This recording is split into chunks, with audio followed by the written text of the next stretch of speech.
Hey guys, and welcome to another episode of the Main Street Moments podcast. This is Kathy. And Brian.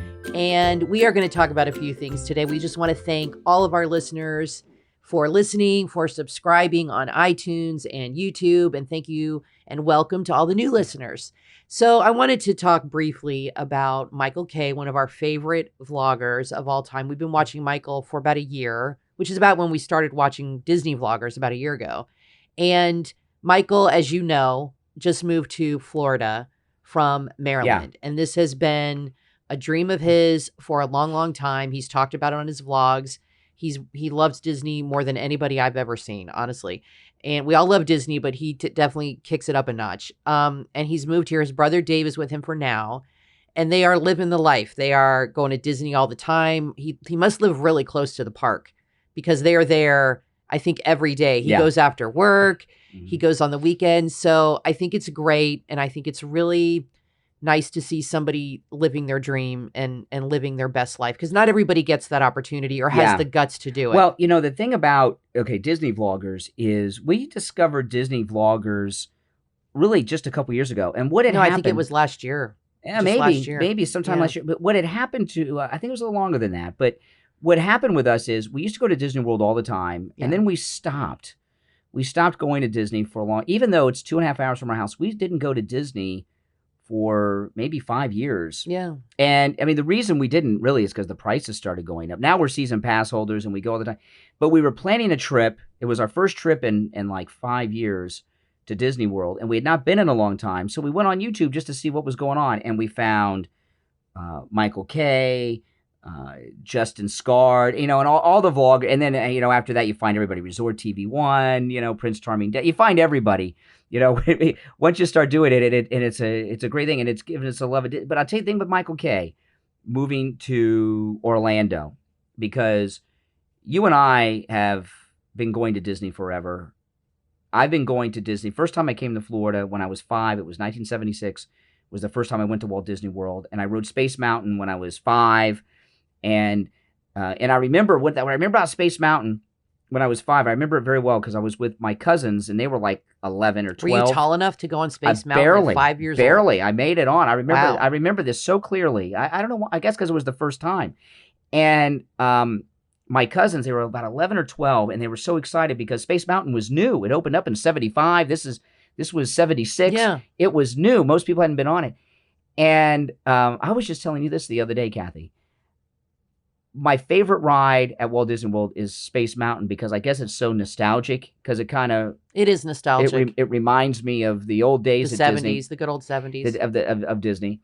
And even though I have been on, I go to Walt Disney World about every 2 weeks now. So, and I've been going there except for that little couple year break we didn't go. I've been going there since 1976. I've been going to Walt Disney World for 43 years. I have been on Space Mountain probably hundreds of times, because I don't go to the Magic Kingdom without going on Space Mountain. And even though I've been on it hundreds and hundreds of times, every time I get in the car and it starts to go around the corner, I still get scared. I don't know why. I go on it all the time, and I still get scared every time I go on Space Mountain. It's a fun ride. Yeah, and we were talking about Michael K. moving, and I think we forget that Florida is paradise. You know what I mean? I mean, Florida is a great state we live in. We got the beaches and we got Walt Disney World. What else do you need? Universal and I'm not a big Universal Studios fan. I like it. I like some of it. I like it. I like City Walk a lot. And Michael K.'s videos moving to Florida have kind of gotten me kind of a little more excited about Florida again because I kind of forgotten. Yeah, when you live here, you're from Ohio, so you kind of know what it's like to move from up north to Florida. And you told me that when you used to come visit your grandparents, you'd be like, it's like a paradise here. Yeah. And for me, I grew up here. I was actually born in Orlando. And then my parents moved to Fort Lauderdale when I was 6 months old. And I grew up there. I went to college in Tallahassee at FSU. And then now we live in Boca. I've lived in Florida my whole life. So I'm a native. And to me, palm trees, I love palm trees. They're my favorite tree. But it's like, I see them every day. I've been seeing them every day. I have 5 in my front yard. It's like, okay, the beach is 10 minutes from my house. I've always lived 10 minutes from the beach. I love it. But you do take it for granted a little bit. And this happened when I was, and I talked to you about this when I was living in Italy in college, and I was studying art history there, and I lived in Florence for a semester. And there were people I met that lived in Italy, and they were like, "What's the big deal with Michelangelo? What's the big deal with David and Da Vinci?" And I'm like, "Are you kidding me?" Like, I would look at a Caravaggio or a Da Vinci and break into tears. And they're like, "It's no big deal," because they lived there and they saw it every day. They'd walk by the Palazzo Vecchio every day on the way to work or whatever. It was like nothing to them. And I think when you live in Florida, you get used to it, and you do take it for granted. Like, we live 10 minutes from the beach. We never go to the beach. And I'd like Never. to go, Never. but we never go. It's right We never there. go to the beach. It's the weirdest thing. No. So I think Michael had talked about he was worried if he moved here that his love of Disney would go away, and he would get to a point where he would be close to Disney and he would be like, "You know what? I'm just not going to go right now."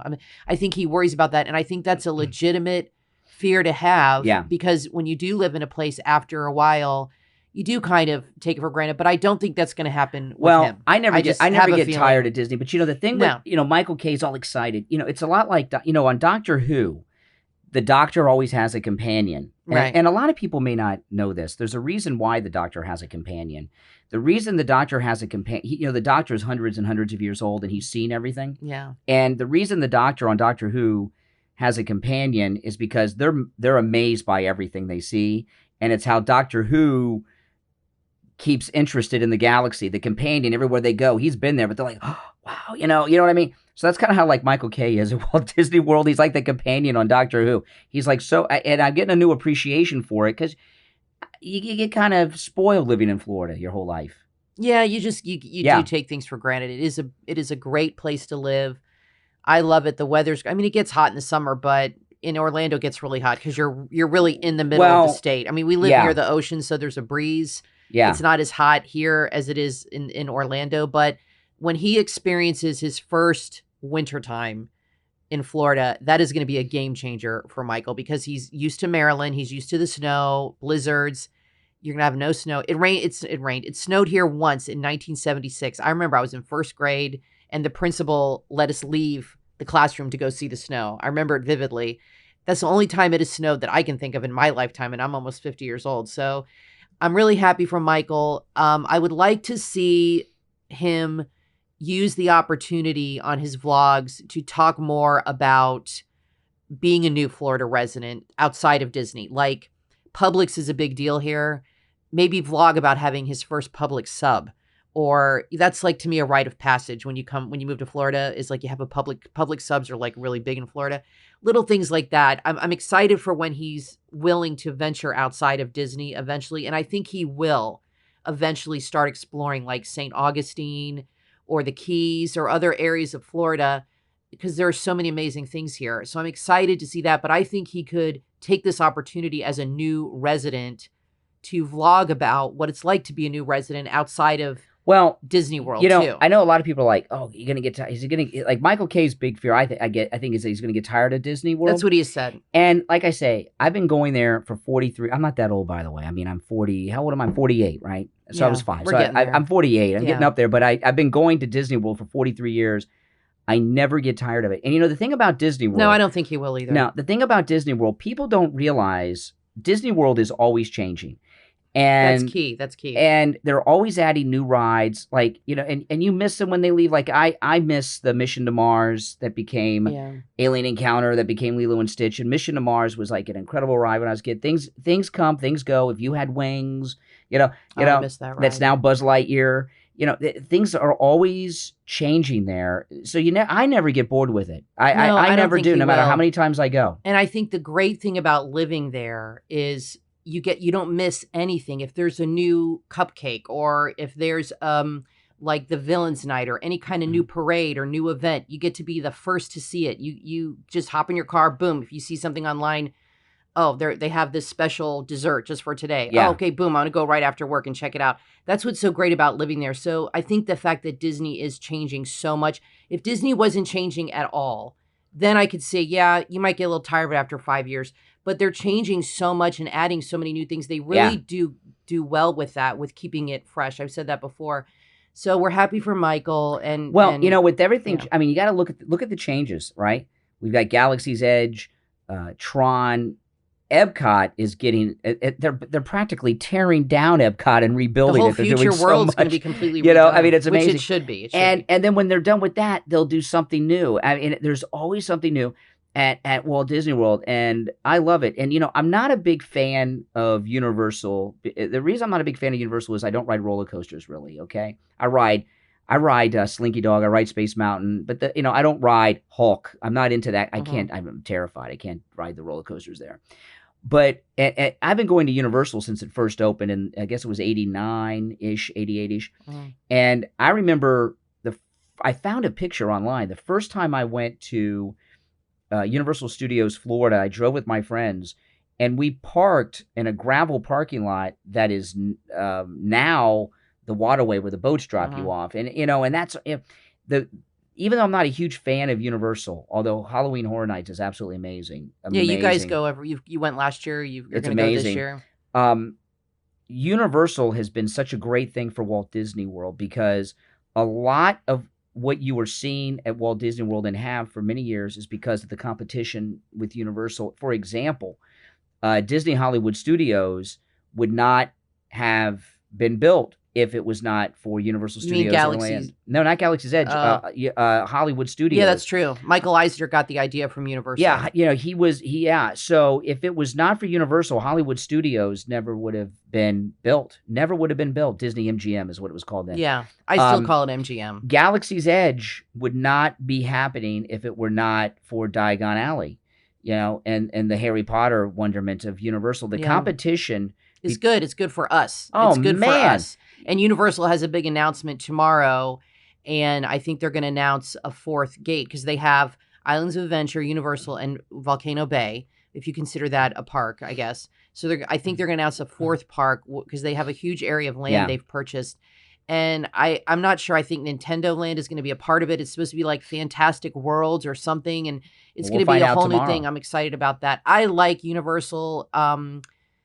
There's a lot of rides I can't go on at Universal. I really don't think I can go on any of the rides at Universal. Maybe the Dr. Seuss rides. That's about it because I can't go on anything that's a roller coaster or makes you dizzy. And most of the rides at Universal are like that. I could go on E.T. Yeah. I think. So I don't really go on rides at Universal. I don't love Islands of Adventure. I like the comic area at night. That's really cool. Yeah. It's a little dated though. They need to update it. But I like Universal the way it's laid out. It's like around a big lake. It's very chill, and I love City Walk. I love to go out to eat there and hang out there at night. But I got to tell cool. you, if Universal Orlando never happened, we may still be with just two parks at Walt Disney World, Epcot and Magic Kingdom. The competition is good. The competition is pretty fierce, and it's really heating up because, with Haggard. Now Galaxy's Edge is opening up. In fact, tomorrow they start the cast member previews. They're doing the cast member previews, then they're doing the media events, then they're doing the platinum pass holders, and then it's everybody else. And I'm a gold pass holder, so I'm going on the official opening day, and I'll be camping out, which I've never done before because I want to experience the new land. So, Galaxy's Edge, if it were not for like I say, if it was not for Harry Potter and Universal, there would be no Galaxy's Edge. I think that's a fair assessment to make, and I think it's good for everybody. It's exciting. So I don't think you're going to get bored, Michael. I would like to see Michael branch out to Universal eventually, and I think he will. And like I said, I would like him to take the opportunity as a new resident to venture outside of the Disney World and talk about other aspects of moving to Florida, just in the area, like shopping, like I said, at Publix, which is a great... Publix are huge there. That's our main grocery store in Florida. It's a great store. Now, with Galaxy's Edge opening up, okay, now this thing with Galaxy's Edge, okay? We already had I wish ours would have opened up first. Okay, I really do. It's unfortunate. I wish they opened at the same time. That would have been nice. 4th. It would have been nice. That would have been amazing. It would have been nice. Now we're getting Rise of the Resistance first, so at least we're getting some first. I'm really excited about this because I have never gone to the opening of a land. I did get it. I did get the closest I've done to this, and it was not even close. I mean, I did get in the soft opening for Fast and Furious at Universal. Yeah, that's not close at all. And I was so excited. We were staying at one of the Universal hotels. Yeah, we just happened to be there. And I looked on the app. They said soft opening at 4:00, and it was like 2. So I ran over to the park, and I was so excited. Then I rode Fast and Furious. Like, are you kidding me?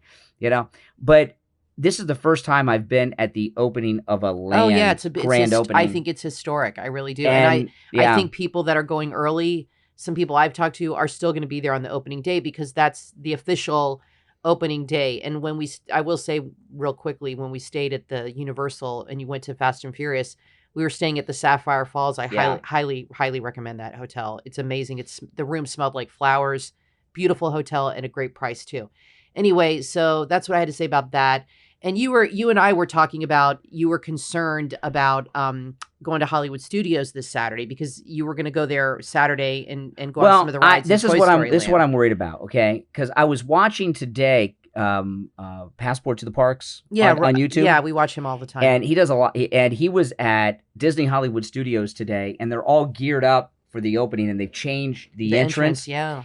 And I wanted you to check it out. I'm really reluctant to go to Hollywood Studios this weekend because I'm going to go there, and there are going to be people in line, cast members, that are actually going in Galaxy's Edge. Do you think, or do they have a back way? I would think there's a back way. No, the main entrance over by Muppet Theater, they got it all set up for the entrance. I saw it today on Passport to the Parks. Well, we'll see when you go. And for me to go there and see people actually walking into it and me not be allowed to go in, it'd be very painful. And the other thing I'm afraid, I mean, just to think, I'll be like just a few feet away from the Millennium Falcon, and these people are going in, and they're going to be coming out, oh man, Smuggler's Run, and I can't go in. It'll drive me nuts. And the other thing I'm worried about, there's two other things I'm worried about. I'm guessing they're going to be selling the merch, probably, the Galaxy's Edge merch already? No, not yet. You don't think so? No, it'll be in... It'll be on the grand opening day? It'll be in the park itself. Okay. Well, during the... But yeah, people that get the preview will be able to buy it. So if you went to Saturday... There are going to be people going in for the cast members might buy some stuff. Yeah, you might see I don't need to see that. That'll drive me crazy that I can't go in. Oh well. So I don't want to see. I don't want to see people lined up going in and I can't. I don't want to see people wearing the merch. And the other thing I'm afraid of is because of course what I'm going to do is go as close as I can to the entrances, even though I won't be allowed in. And I'm afraid I'll start hearing the sounds. And it'll just drive me nuts that I won't be able to go in to Galaxy's Edge. It'll drive me nuts. Plus, when you go on Slinky Dog, you'll be able to see it when you go on that high hill.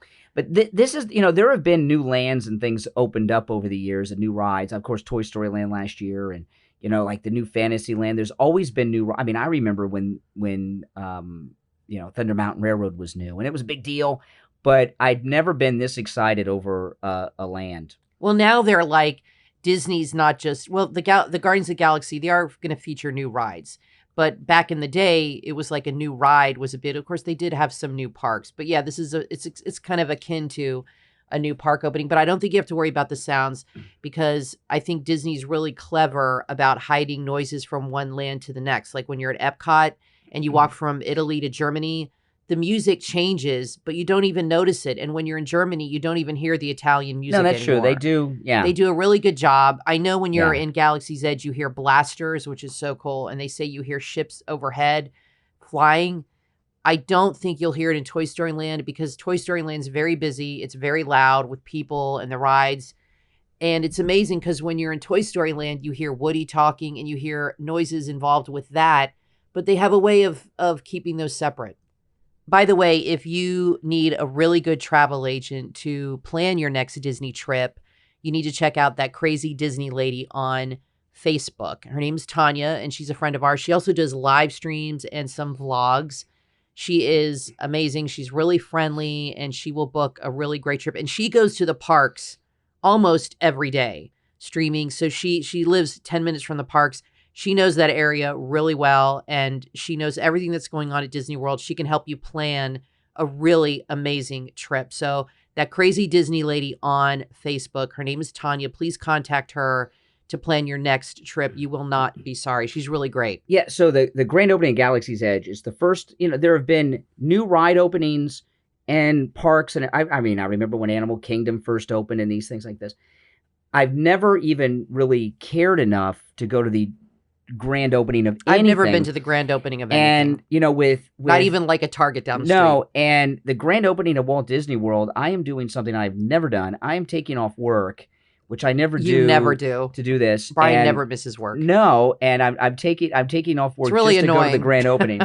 And I've never done. I'm very excited, and I'm equally excited, and I'm hoping this happens. Okay, I'm going on the first day. I plan on camping out. I don't know how that's going to exactly work yet, how to get into the park, and if I can take my car and get into the park I'm sure at they'll 1 let in you the morning. I'm sure they'll let you Do I in. have to go to Hollywood Studios at closing time and hang out? I don't know. Hopefully I'll find out. You'll figure it out. But as much as I'm looking forward to Galaxy's Edge and walking on Batu and all that, I'm really as excited about meeting all the vloggers that'll go over there for the grand opening. I know. I think you're more excited about that. Yeah, I mean, I've met a lot of the vloggers, and it's a pretty cool thing. And then you're planning on going September 29th. You guys are going to Universal that weekend because it's the Halloween Horror Nights. It's when you're going to go that Friday. And that Sunday is when the gondolas start running. So you're going to go to the first day of that. So you're going to see a lot of cool new things. Yeah, but to be at the grand opening of a land like this, I mean, for them to open up. It's pretty cool. It's pretty cool. I'm going to always call it Star Wars Land, okay? I'm sorry. And I think most people are calling it Star Wars Land. This is like a dream come true, Even though there's parts of it we are not happy with from what we've seen. We did talk about that on previous podcasts, that we don't feel there's enough from the first 6 films. I'm going to reserve judgment until I experience it, I think. Okay, I know it's hard because I've seen all of it at Disneyland. But I still wish it was on Tatooine. And all that stuff. Well, of course. I never would have imagined that there would be a Star Wars land. I'm really hoping, though, that they have a Princess Leia princess photo op at some point. They won't. I don't understand. They've got all the other princesses. They can have her. It's First Order. That's the problem. It's First Order. It's going to be Well, no, they're going to have Rey and Flynn and Kylo Ren. They've got Darth Vader at Launch Bay. At Launch Bay coming. But not at Galaxy's Edge. So if Darth Vader can be at Launch Bay, so can Princess Leia.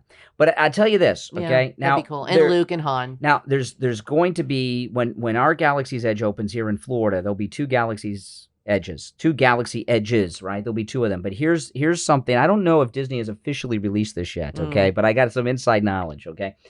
And I've heard some people say that there are going to be 2 Millennium Falcons, all right? That is not true, okay? And I don't know. Maybe when it opens up, they'll set this straight. But I'm gonna set it straight right now.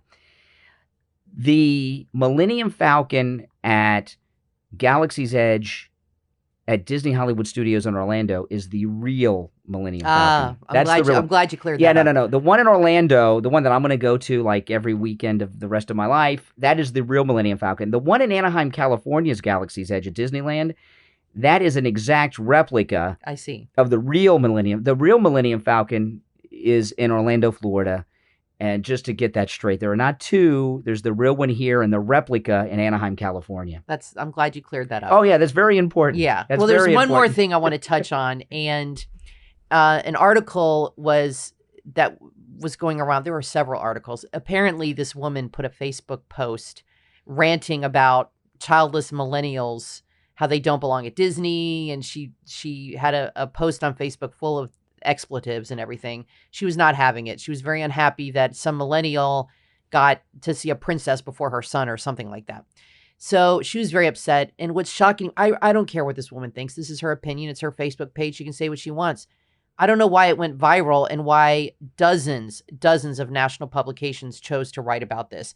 They all copy each other. One person comes out with an article, and next thing you know, 12 of them are writing about it. I mean, get something original here.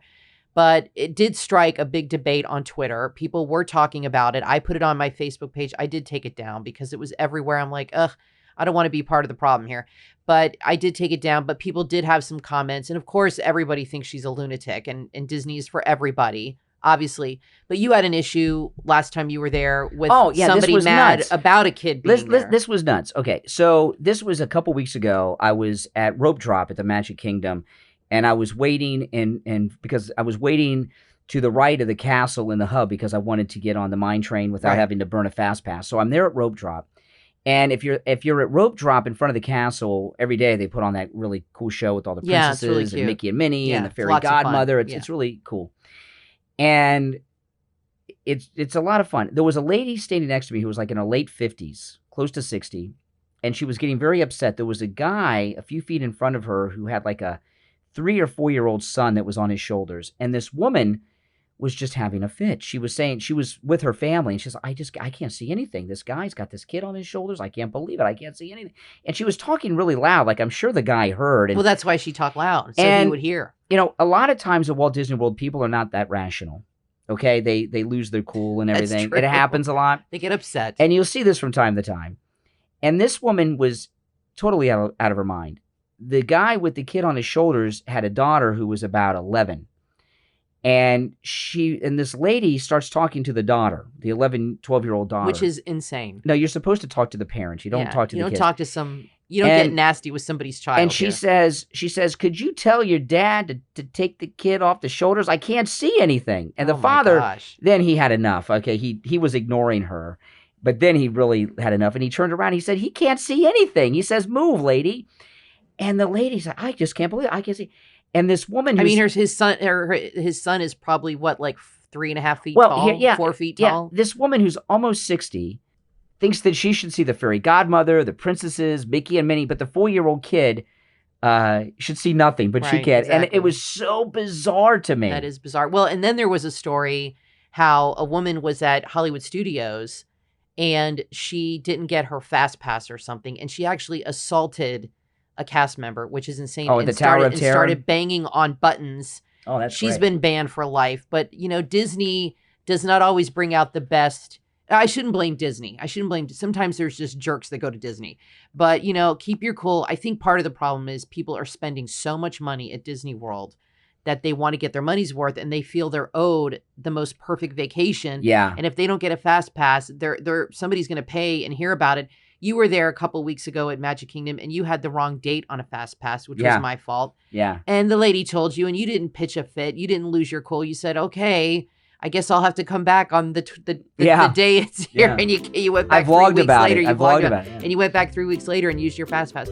That's the way it is. You know, you got to keep your cool. Anyway, thanks so much for listening, guys. Please leave comments here on YouTube. We really appreciate it. What you think of the show, what we talked about. Thanks so much for listening. Please like and subscribe, and we will see you guys at the parks.